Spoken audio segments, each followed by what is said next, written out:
চলে গেছিলাম আমার সেজো মাসি বাড়ি মাঝের গ্রাম। দাদার মেয়ের জন্মদিন ছিল। আমরা সকালের দিকে গেছি, রবিবার ছিল আর ওয়েদারটা সকালে কিন্তু বেশ ঠান্ডা ছিল। পৌঁছানোর পর সবাইকে কোল্ড ড্রিঙ্কস দিল। আমরা সকালে গেছিলাম তাই ব্রেকফাস্টটাও করে নিলাম। এই যে আমাদের বড় বৌদি, ও পাশে মাসি আর ছোট বৌদি। আমরা মা বাবা বোনেরা একসাথে গেছিলাম। ভাই মামনি পুচকুটাকে গরমে আর নিয়ে যায়নি। বড় বৌদি আমাদের পরিবেশন করলো লুচি আর রয়েছে আলুর দম।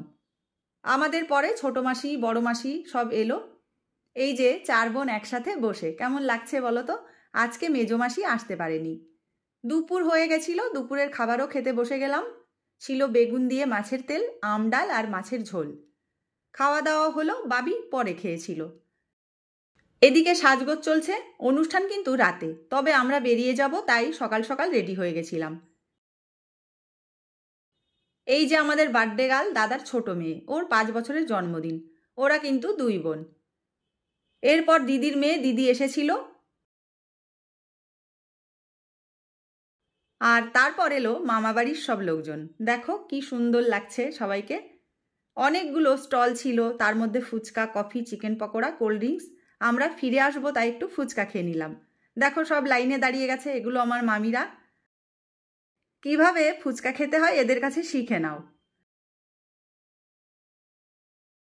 ছোট বৌদি এই যে সেজে গুজে চলে এসেছে, আর বড় বৌদির সাজুগুজু কমপ্লিট হয়নি তাই ভিডিওতে দিতে পারলাম না। এই সুযোগে 2 নন্দায়ের সাথে ছবি তুলে নিল। এরপর খেতে বসে গেলাম, কারণ বাড়ি ফিরতে হবে। আমি বোন দিদি একটা টেবিলে বসেছি, মামা ভাগ্নিরা সব এক টেবিলে বসেছে, জামাইরা ওই যে। খুব ভালো মেনু হয়েছিল। রাধাবল্লভী পনির চানা মশলা, চিপস, মুড়ি ঘন্ট ডাল, ভাত, কাতলা কালিয়া, ফ্রাইড রাইস আর মাটনটা তো দারুণ ছিল। 2 রকম মিষ্টি ছিল, আমি 1 রকম মিষ্টি নিয়েছিলাম, তবে আইসক্রিম নিয়েছিলাম। রাতে কেক কাটা পর্ব হয়েছিল, অবশ্য আমরা দেখতে পাইনি। এই ভিডিওটা বাবা পাঠিয়েছে তাই একটু শেয়ার করলাম। তো দিনটা ভীষণ সুন্দর কেটেছিল আর আমরা খুব এনজয় করেছি।